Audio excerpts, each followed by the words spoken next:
सध्या पावसाळ्याचे दिवस सुरू आहेत तर शहरात साथीचे रोग फैलावू नयेत याची दक्षता घेण्यासाठी शिरोळ नगरपालिकेने तत्परता दाखवली आहे। शिरोळ नगर परिषद, हौसाबाई मखदूम होमिओपॅथिक कॉलेज, निमशिरगाव प्राथमिक आरोग्य केंद्र घालवाड यांच्या वतीने शिरोळ शहरात जलद ताप व कंटेनर सर्वेक्षणाला प्रारंभ करण्यात आला आहे।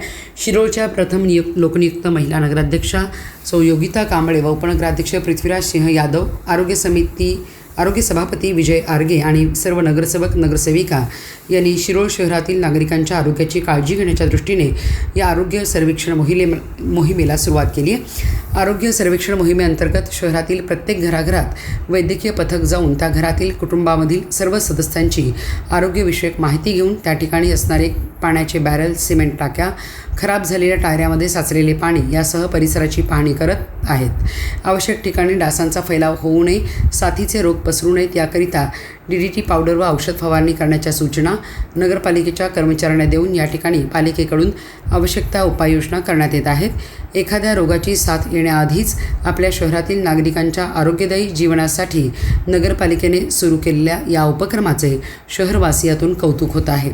यासाठी घालवाड प्राथमिक आरोग्य केंद्रातील आरोग्य अधिकारी व कर्मचारी, हौसाबाई मखदूम होमिओपॅथिक कॉलेजचे विद्यार्थी, शहरातील आशा स्वयंसेविका, अंगणवाडी सेविका व पालिकेचे कर्मचारी विशेष परिश्रम घेत आहेत।